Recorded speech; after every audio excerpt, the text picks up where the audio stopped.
Hi, friends. Thanks for tuning into the Lash Extension podcast and welcome back. I'm Erin. And I'm Tress, and welcome to the opinion episode. Dun. I am really excited about this one. I think it's going to be a little spicy. It's going to be a little juicy. It's also going to be pretty down to earth because, I don't know, I think Erin and I are both pretty chill when it comes to these things. But we are going to be talking about opinions and how many opinions there are in our industry, why every opinion is objective, and how we can get around it, like with our mindset a little bit, and how we can kind of just learn to ignore it. And I'd like to start by saying the only reason anything is right in the lash industry is because somebody decided it was and somebody else backed them up. What is your thought on that, Erin? I think that when you're a beginner lash artist, and one of the reasons that we wanted to do this episode is because it's so freaking confusing for new beginner lash artists, or even just like lash artists that are within, I would say, their first 2 or 3 years of their lash career, that they're really trying to find their footing. They're really trying to understand the, technicalities to the lash industry, the lash career, the lash application processes, et cetera, et cetera. And it's really freaking confusing with how conflicting the information and opinion is for every different educator, and what's being put out there is as in quotes factual information. And it can be really challenging to figure out, this very reputable large influencer educator is telling me one thing, and then this reputable maybe lash brander or reputable educator or reputable influencer is telling me the exact opposite thing. How do I tell the difference, and how do I work through that, and how, I don't know what to believe at this point. And that is just, I think that's an unfortunate truth with every single industry, especially when it comes to an artistry-based industry. And Absolutely. And so I think that today, I love what you said, Tress, about how you just said that it was somebody's opinion at one point and then somebody backed it up. Here's my thought on that. I think what actually forms an opinion is that somebody has an experience that is true to them and then says it to the next person, and then that person resonates with it. Or that person says, this is what works for me.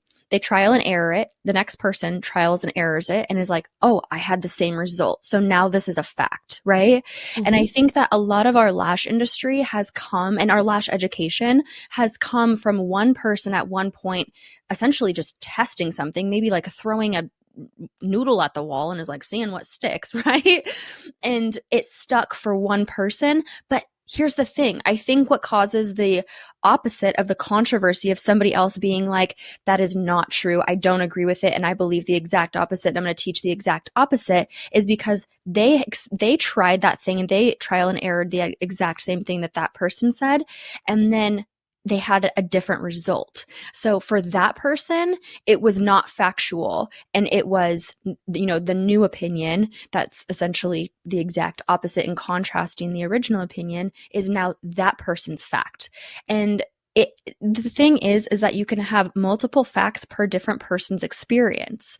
So one of the biggest things that I hear about this is like seasonal lash shedding, for example, or humidity and lash retention. These sort of, dare I say, controversial topics in the lash industry. I think that some people believe that those things are factual in some areas because they experience it in different areas more than other areas. So a lot of what's happening, in my opinion, is different geographical places trying different things in this industry and different artistry styles, and it works for them.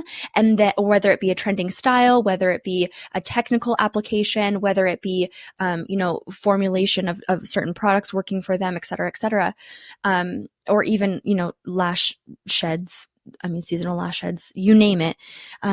All of those topics are up for interpretation in different areas and based on different people's experiences. And here's the thing that I also believe is that nobody is wrong. I don't think that anybody's experience is necessarily wrong if it is truly that result. I'm caveating that by saying, I said that funny. I don't think that was grammatically correct. Well, that's okay.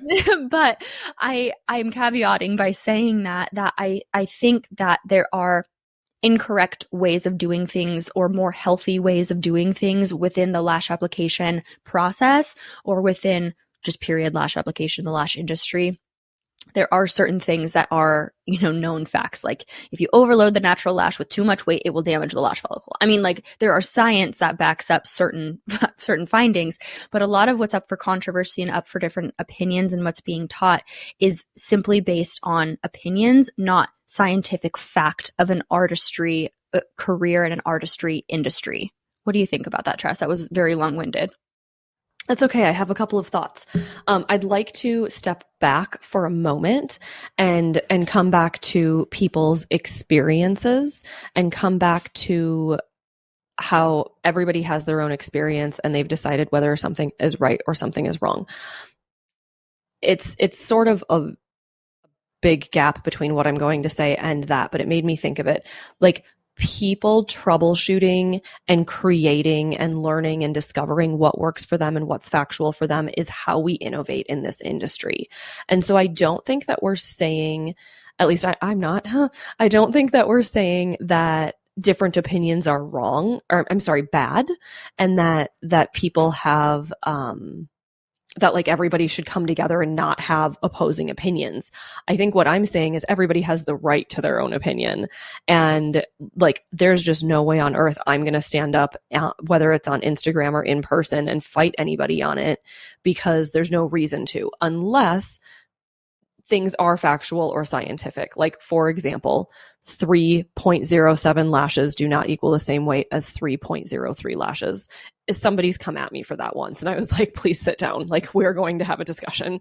So that is a conversation about fact, right? But with what people in the industry are doing and creating and troubleshooting and innovating, I think that's beautiful. I think that's wonderful and that's exciting. So that's cool. If it's being taught as the only factual information out there, though, that's where I would have a problem with it. The other thing is, like, please don't use cyanoacrylate-based lash adhesive to glue your client's lashes together. Like, I think that that's a fact that we shouldn't do it, because that's going to be terribly uncomfortable for your client, right? So we're not talking about like the most basic information like that, but kind of on an element we are. Like, we, I think we've all seen on Instagram, like, clashes happen, like feuds happen. People come at each other and attack, and it can literally be over the most simple things. And A, that makes me sad. And B, I think it's important to remind ourselves that, like, we don't have to be solidly on one person's side or somebody else's side of the conversation, because there's no reason to take sides. Yeah. Right? So, like, I guess what I'm saying is, we're talking about opinions. We have opinions about opinions.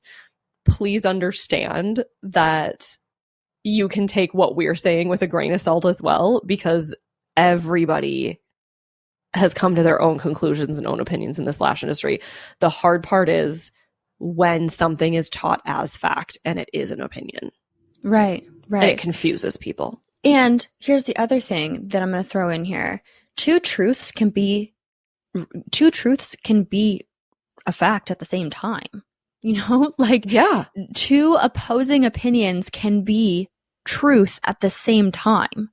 Like, it's very possible that one person's experience wasn't damaging to the lash line, wasn't damaging to that client, where the next person did it completely opposite, still wasn't damaging to that lash line. It could be a completely opposing opinion on how they went about it. For example, Russian volume versus American mega volume. Okay. Mm-hmm. Crystallizing fans versus handmade fans.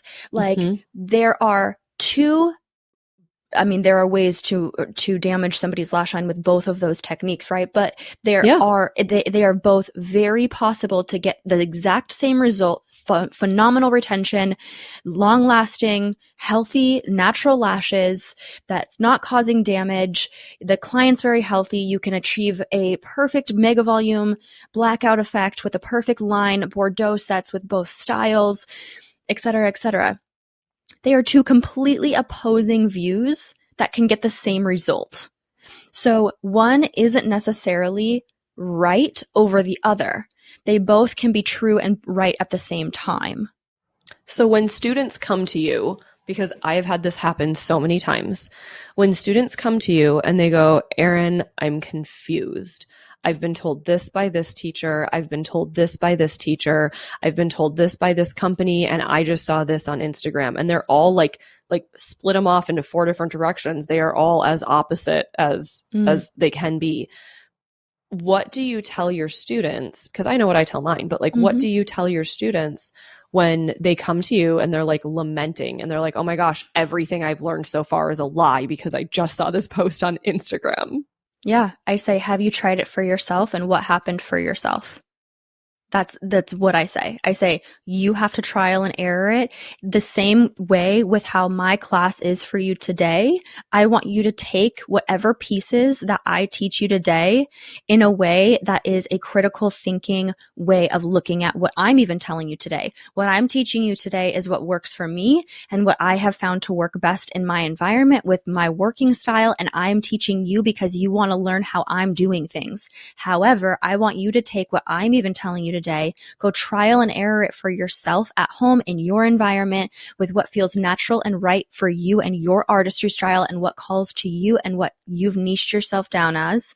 And I want you to take the bits and pieces of what I'm telling you today and adopt it as your own if that calls to you.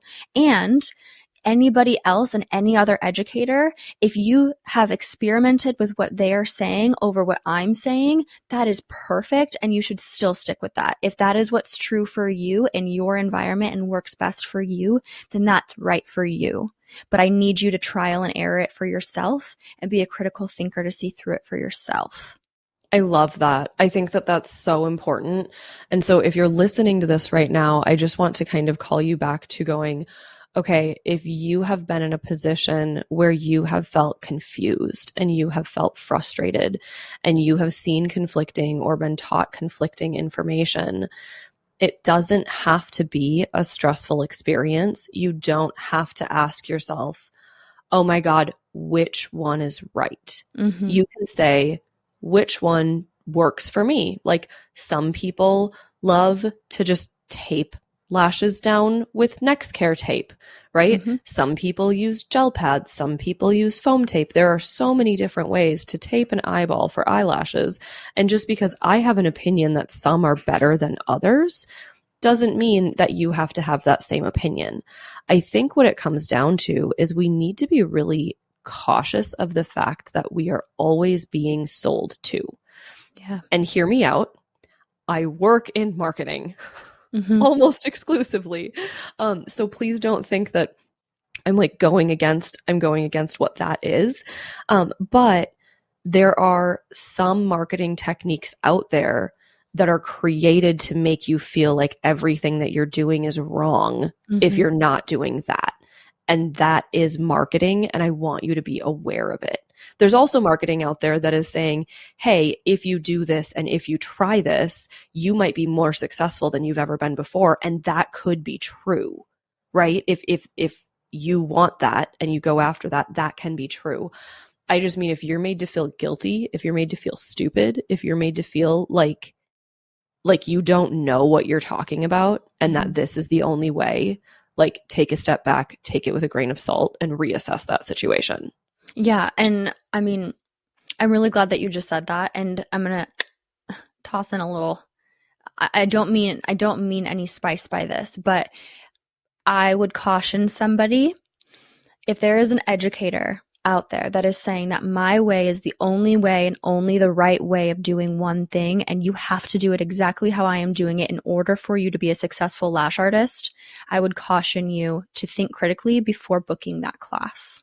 Right on. I've And always told all of my students that like anything and everything that can work for you is correct. Mhm. Like, yeah, And take everything's what up you for learn, run with interpretation. it. Mm-hmm. Everything's up for interpretation, and everybody's going to have a different experience. You know, a left-handed lash artist is going to have a different experience than a right-handed lash artist. You know, they're going to have different struggles. They might have similar struggles. They might have different struggles.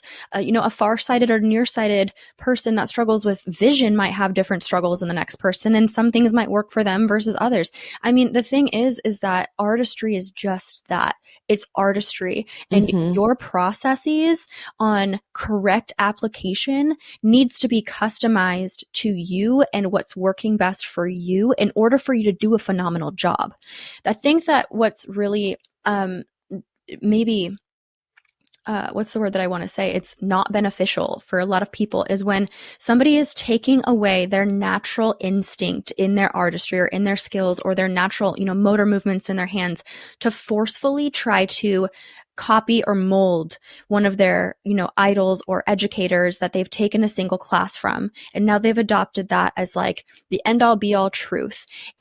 I've seen lash artists struggle so much more trying to force what's not natural Yes. for them because somebody that they, you know, idolize or look up to said that that's true. And so it can sometimes unnecessarily cause you struggle in this industry if you're not listening and not being a critical thinker to your own intuition, your own natural abilities, and your own natural, you know, ways of doing things, because that's what's going to stand you out in your artistry, and what's going to make you the best artist, period, is your way of doing things and Being unique. being unique. And how can you be unique if you are forcefully molding into somebody else's everything? Right. Right. So I have an opinion. Let's hear it. This is the opinion episode. This is the opinion episode. I have an opinion. You do not have to be exactly like the people that you look up to. And that's just where, like, that's not even really an opinion. That is a fact. You don't have to be exactly like the people that you look up to. That's not what I was going to say, though. I think I'm thinking about what you were saying with being unique and embracing what works for you. And I really wanted to reiterate that. But my opinion, personally, for me and only me, I don't like doing lashes with my fingers. I don't like pinching, and I don't like using my fingers to isolate. Mm-hmm. And that is an opinion, because I know a whole whole bunch of people that use their fingers to pinch and to create fans and to isolate. And it is fine. Just because I don't like it, and even if I've publicly said I don't like it, which I have, I know. And you are right now too. I am right now. Doesn't mean that you have to think the same thing that I think. It is my opinion. Absolutely. And I can't state it as fact. Yep. I really just try to take the position in this industry of neutrality, because I really, at a core value level in my life, I think that it is not my job to judge whether somebody else's experience is true or false. I can only think about myself. I can only think about my experience, what I've trial and errored, and do my best to find my processes that works for me and form my own opinions. And I'm okay that, like, I don't owe, or I don't need to prove my opinions to anybody else. If somebody asks me or wants to learn from me about them, will gladly share them. And my social media is nothing but free tips and tricks. That being said, I am also okay if somebody disagrees with me, because who am I to say that they're wrong? And who are they to say that I'm wrong? I'm so glad you said that, because you and I have very different opinions about a lot of things, and we are great friends. And like, I love that. And it's funny because you just said, if you give an opinion, and I was literally going to look at you and be like, oh my gosh, give me an opinion. Like, give me like whatever, like give me an unpopular opinion, or like, give me one of your opinions. Oh, you want me to right now? I know I put you on the spot. I'm so sorry. Jeez Louise. I gave an opinion. I have a lot more. I can just run with that if you want me to. I mean, I could go on for days about just, you know, what I have found to just not work for me personally. Mm-hmm. There's a lot of things that I choose not to do, simply because I can do it more efficiently personally with my motor skills and my A motor certain way. movements a certain way. Mm-hmm. That being said, like for example, I exclusively flower bouquet technique. That is what I do for my fan making technique. I exclusively hand make my fans as I work on my clients. Okay. I know how to pinch, I know how to bubble, I know how to work on the strip. I was originally trained in Russian volume, so I work on the strip. I would say that I know how to do almost all, if not all, of the fan making techniques out there very efficiently. Mm-hmm. That being said, the flower bouquet technique I chose to adopt because that's what worked best and most efficiently for me. I know how to crystallize. I know how to wrap a Russian volume fan. I know how to thread a pre-made fan. I know how to, work on with the flower cup, the blooming cup. Like all of those things are phenomenal and I can make a set with them. But I choose one way because I'm more efficient in that way and I love it more and it's more natural to me to do it one way. I have a question for you. Okay. Do you feel like that can be such a strongly solidified opinion or fact for you personally because you know how to do all of the other things and you didn't just pigeonhole yourself into one thing? You've learned all of them. Do you feel like that contributes to you being so decided about knowing what your technique is? Or do you feel like if you found that technique and you had only learned one before, you would never have learned another one ever? That's a challenging question. I feel like in order to use the term fact or factual, it needs to be kind of a worldwide known. I mean, fact for you. I mean, yeah. So truth. So, I should say truth, your truth. Yeah. No, I don't think so. I think that it has helped me immensely, both as an educator, as a lash artist, and just overall being able to be a very well-rounded lash artist to learn all of the different techniques, and learn them and really, really learn them. Like not just be like, oh, I'm just going to try this for a day and like grab this off Amazon and then try to like, no, like whether I've taken a class from it or whether I've worked with that technique for years and years, I've learned it in some way. I think that was a choice that I made because that was just my journey and I was curious about it because I was on a journey of trying to find what worked best for me. And for my process in my brain personally, I feel like it's everything in my life. Like I need to kind of have all the options laid out on the table in front of me in order for me to actually make a like educated decision in my own mind. So this is just how I create my decisions personally. And that being said, I think that somebody can get it right the first time. I don't think that somebody has to that they have to learn every single technique in order to be successful or efficient in one single technique. I mean, I know people that have exclusively learned pinching they don't know how to make a fan any other way. They've only learned how to pinch fans, and they are phenomenal and extremely efficient at doing that one technique. And that's the only way that they know how to make fans. So like, I don't think that you can't get it right the first time and that isn't what comes naturally to you. I think that that's very possible. I also think it's a choice. It's a choice to dedicate and commit yourself to one technique. So for me, it took me a long time, but I made the decision once I learned the flower bouquet technique, as hard as it was for me. And as even I called you after I'd been doing it for months and months and I was phenomenal at it and I could teach it. And literally I was like, Tress, why is my flower bouquet not working? Like I was so upset. And you were like, dude, just literally slow down. And I did it first fan. Like I will never forget that. But like, I remember that it is a commitment. And I remember the day that I was like, at the time, originally I was working on the strip and then I went to the blooming cup, the flower cup.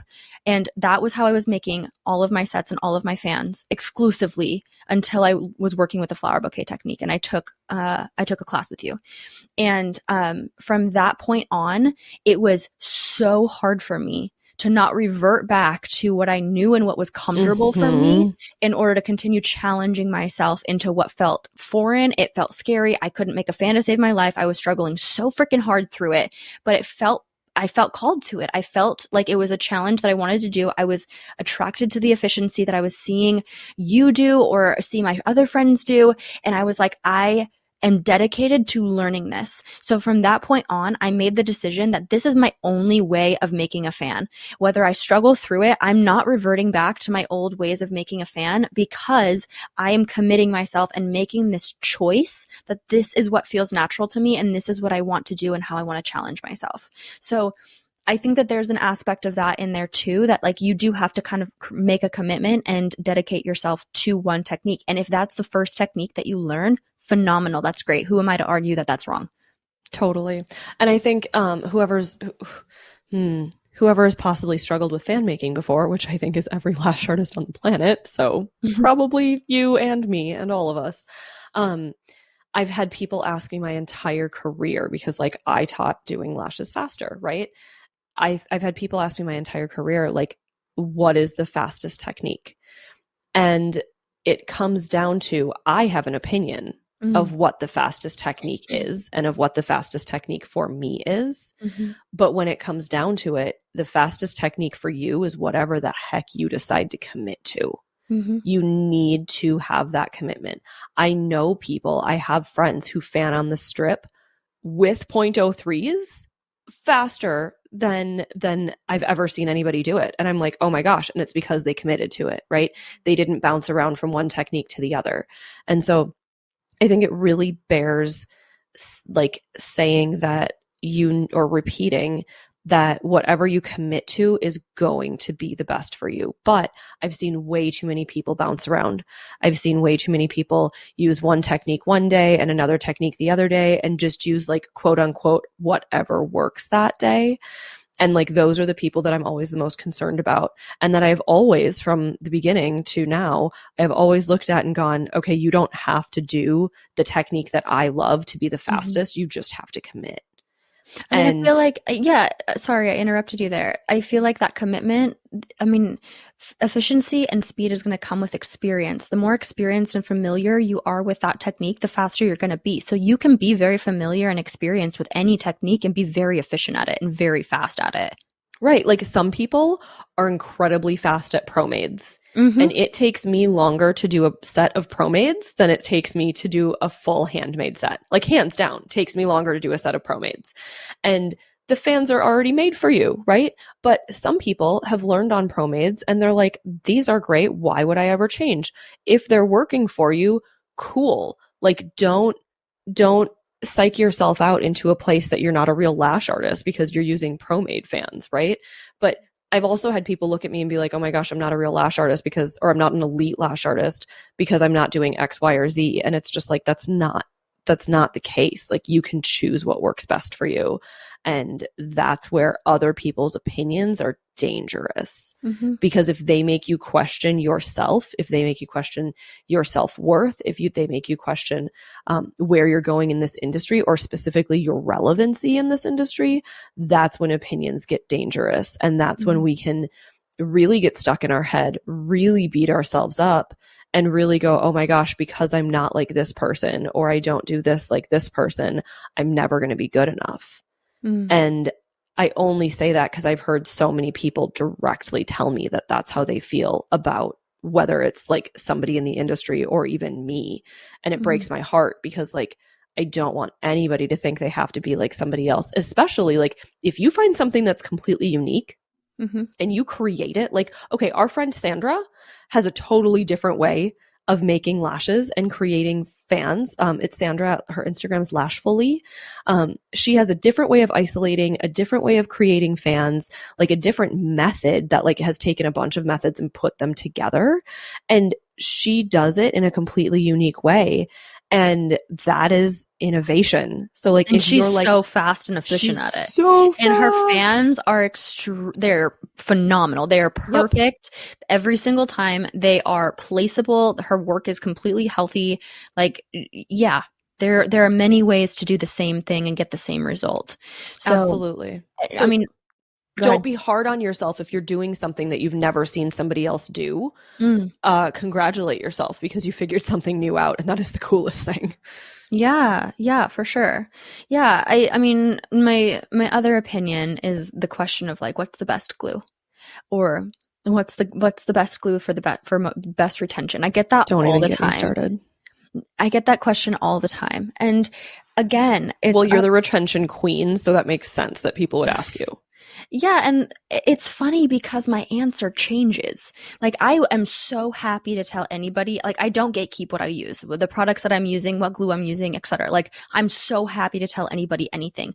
What I caution people about in that regard is that I don't want somebody to use a product that I'm essentially recommending, or I'm saying that this is what I use, and then it doesn't work for them. That's going to be so confusing. So I would rather teach the principles, which is why I created the Secrets to Retention course. And this is not me plugging that, but I always say in there, I get messages constantly where somebody's asking me, are you teaching the products that you use? Are you in the course? Do you say what glue do you use? Are you saying what all the products that you use? That course, the reason that I created it in the way that I created it that is not brand specific. I am not specific on what products I'm using in that course, specifically because I want to teach the principles of retention, the principles of the chemistry of your adhesive, the things to look for that you can then decide in your environment and customize exactly what's going to work for you. Understanding the base principles of retention to a scientific level, and then you can apply it and customize it to you with that basic understanding. And it's not basic, it's extremely comprehensive, but my point is that it's teaching the principles so that somebody can understand it in a way that they're like, oh, this is why that adhesive wouldn't work for me, but I can see why it would work for that person, right? And that's so powerful. And I think that's why your class is so valuable. And I know I'm usually the one that plugs your class, and you don't do that, and that's not what this was about. But like, I think that you taking a stand and saying that this isn't specific to one brand or another, and this isn't about what I use, it's about how to work with what you have. Mm-hmm. I think that's such a beautiful thing, because you're teaching people that it's not necessarily about the product. Yeah. It's about their knowledge and how they work with it. And I don't think there's a lot of people out there that would be willing to take that stand, mm-hmm. because you're not selling anything. Like, that's exactly, you're not selling anything. And that's, I have nothing incredible. To sell anybody. A lot of brands that teach retention specifically, are brands. They're lash brands. They have something to sell you. They have a product of theirs that they are pushing and they're explaining in that course why their product is best for this reason, right? And I'm sure they could make sales from that, and it could be a phenomenal product, and it could make the biggest difference in the world to the student taking that and buying that product, right? I have no shade against that. However, I have nothing to sell anybody. I just deeply believe in the principle of I want all of my students to be successful. My entire goal mm-hmm. of being an educator is that I want my students to be successful. That's all that I care about. And B, the principle of, what is it like you can teach a man to fish, or what is it? What is the fishing reference?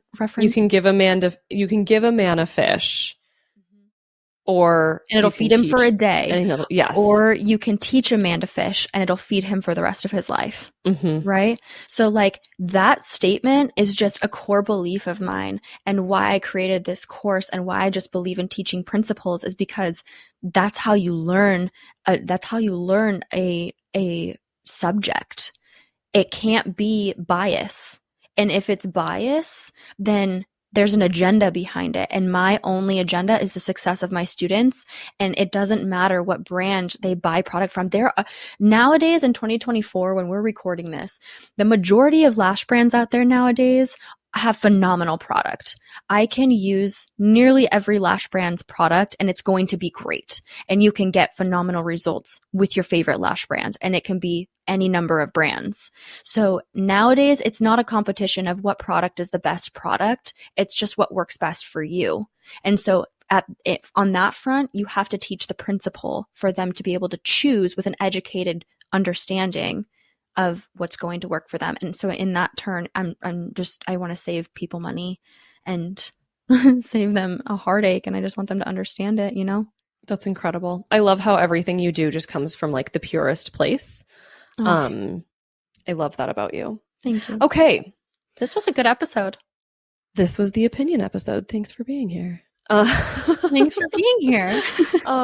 If you have any opinions that you want to share with us, I feel like we're always like down to hear that. But mostly take the things that you see on the internet and take the things that are in front of you from educators and take it with a grain of salt, even if it comes from me, like even if it comes from Erin, even though her intentions are fully pure.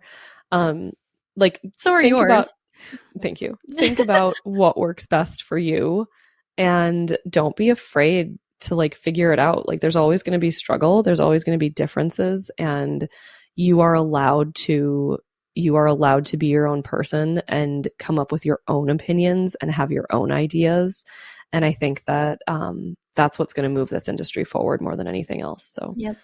Don't be adapt, afraid. innovate. Don't be afraid to be a critical thinker, and pay attention to where ego is involved in your education.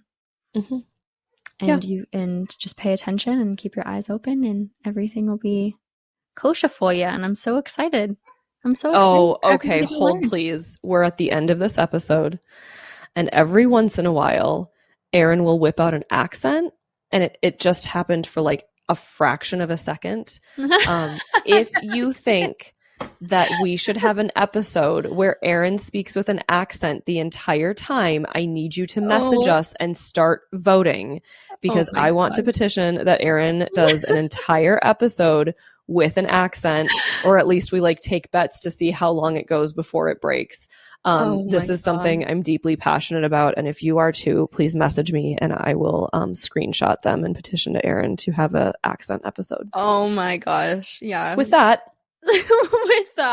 love you guys. We'll see you on the next episode. Bye.